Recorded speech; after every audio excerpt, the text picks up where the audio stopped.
continuing importance of role to you in your career today? Oh no. Oh no, repeat that one more time for me. I'm sorry. Oh, no problem. Oh, you can hear the fire trucks? Yeah, a little bit. What is up, everyone? It is Rachel. Welcome back to my channel. And so today is very exciting, but I guess more tonight because it's already nighttime. So I was thinking I would make this a day in my life vlog, take you along with work, stuff like that. But then I was like, no one would probably want to watch that after you see the title of this video. I was like, I would probably not want to watch that. I would just fast forward to the title of this video. So a club at my school is hosting Dylan O'Brien to give a talk tonight, and that is just, I'm so freaking excited. But yeah, if you just clicked on this video from the title, because that's what I would do. Hello, my name is Rachel. I just graduated from UC Berkeley in the class of 2020, where I double majored in cognitive science and legal studies. On my YouTube channel, I post a lot of college advice, as well as now I just started my post-grad job working at a law firm. Definitely subscribe and stick around if you do want to see more from me. And so now with Dylan, this is also really freaking cool because I am such a Dylan stan. If I could choose to meet any famous people or people that I look up to or people that I think I would have good conversations with kind of thing, I would want to meet Dylan O'Brien, and then everyone else would probably be Survivor players or the people that do Survivor podcasts. Those are the people that I would want to meet in real life. And so this is just so freaking cool because literally I loved Teen Wolf growing up. Back in the day when the app QuizUp was super popular, where you would do little quizzes against your friends or random people and move up in the leaderboard, I was actually #1 for the Teen Wolf QuizUp section, topic, whatever they're called, in Maryland. Comic cons, I never went to a Comic Con, but I would watch the Teen Wolf panels on YouTube after the panels happened, so I could see the cast and hear them talk about everything. And so I just also watched Love and Monsters, which is Dylan's new movie, and at first I was like, okay, it looks like just another apocalypse love story kind of thing, and I was like, maybe I'm cynical, but I don't want to watch some love story in the apocalypse. We know that's not gonna work out. But I was pleasantly surprised. It was actually such a good film, and it wasn't what you would expect it to be. I thought it had a lot of good twists and stuff. I would definitely recommend watching it. I just think Dylan is just so inspiring because he has a passion for film and acting and making those little YouTube videos when he was younger, and it's dang, I feel I have similar interests in terms of creativity and YouTube, and that's what I want to do on my channel. So for him to go from creating and having YouTube as an outlet, creating short videos at home, to becoming and following your dreams, forming a career out of it, is something that's super inspiring, and that's why I'm such a big fan. So I need to set up my laptop. My laptop is 4 years old, and it doesn't play sound out of the speakers anymore. Even the headphone jack doesn't work, so that's why I have to use AirPods. But I want you all to be able to listen to some of the things Dylan has to say. I'm gonna fix these laptops, and then we are going to listen to Dylan talk. I am so excited. Let's go. Just talking about, styles and Teen Wolf and how important that was to you. What, if anything, is the continuing importance of that role to your career today? Oh wow. Well, that role will arguably, pretty not arguably, always be the most important role I think I've ever played, just because it's where it all started for me, and it represents so much. Represents the entire foundation of my learning, as an actor, how to be on sets. I was very much aware of how green I was in the beginning. I kind of had a weird way into acting where I didn't grow up acting as a kid. I wasn't on sets, I wasn't a child actor, and nor was I even in school. So it was something that I totally kind of just picked up and was launching myself into. So I was very well aware of the opportunity that Teen Wolf was to me. And I remember always even thinking very consciously, as a kid, you know, when the show started, I was like, I'm going to soak up every second of this experience on set. And it was my school. Like I was like treating it as my college. You know, my dad very early on, when I mentioned that I wanted to possibly attempt this acting thing out of nowhere, my mom was very much like, you know, I think you'd be really good at it. My dad was very much like, you have to do the work and you have to take it seriously. And I think that that's something that definitely stuck with me right away too, and will always stick with me.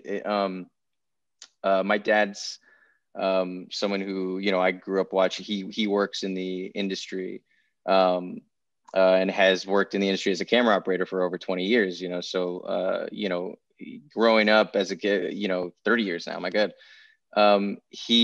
He very much, I very much respected my dad's, you know, like knowledge of what truly like set life was. And I loved that he instilled in me early on that it wasn't a game. You know, this isn't like, this isn't fun. Like he's like, every good actor I've ever worked with is somebody who works hard at what they do. And it is not an easy job. It's not like, you know, it can obviously it can be fun. And it brings so much amazing things into your life in terms of experiences and people and, you know, adventures, you know, but it is incredibly hard work, and to go at it that way from the get-go. So for me, Teen Wolf was my school. I took it, it was my Berkeley. It's not to quite the same thing, but to treat it that way, to, you know, for me, it was very important to treat it that, to put it on that kind of pedestal, to treat it as that kind of thing, to respect it in that way as well. I think went a long way in just, again, being the foundation for everything I learned early on as an actor, and that I'll, you know, developed the tools that I'll always use going forward, you know. You know, you didn't just start acting on Teen Wolf, you directed and starred in a number of short films on your personal YouTube channel. True, yes. So for, you know, the people out there who also want to get into acting, how do you think, or what role do you think platforms like YouTube and TikTok can play into helping new actors and actresses enter the industry? Well, that's a very interesting question too, because, you know, these platforms have really changed. You know, the power, I'd say, of these platforms has obviously changed tremendously, exponentially over the 10 years. It's only, I mean, really been like 10, 15 years since YouTube first came out. And when YouTube first came out, I still remember being like, wow, like this is so cool. Like, because it's a space to create and share, and to be inspired by other people who are having that instinct to create and share, you know, like what an amazing thing.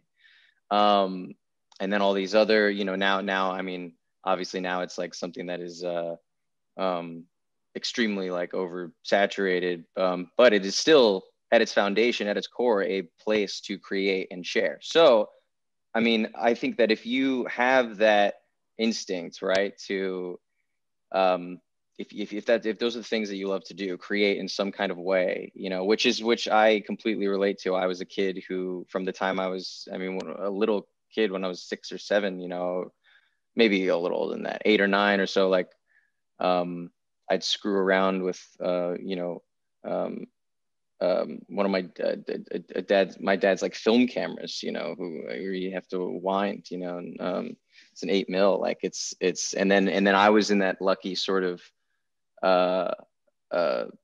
time where by the time I was 12, 13, you know, little like digital cameras were just starting to come out, and you can take, I think when I was 11, my sister got like a still digital camera for her. This all sounds so funny and ancient now. This still digital camera for her birthday, and you could take 8-second silent videos on it. And I was like, what?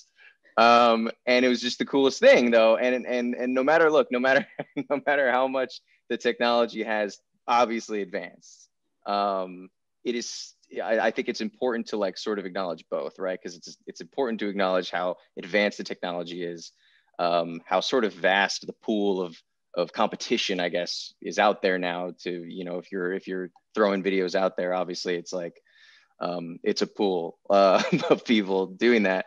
But I think it's also still, no matter what, at the core, the same thing, which is the the instinct to create and to play, you know, and to have fun, and to, I think it's such an amazing thing as a young kid to be discovering that in yourself, because it's sort of your own little like journey of discovering your artistic instinct, you know, and like what that looks like for you, and that looks different for everyone. And like, what an amazing gift to have these spaces to play with that and to experiment like in that way. What was your favorite Teen Wolf season to film, and why was it season 3?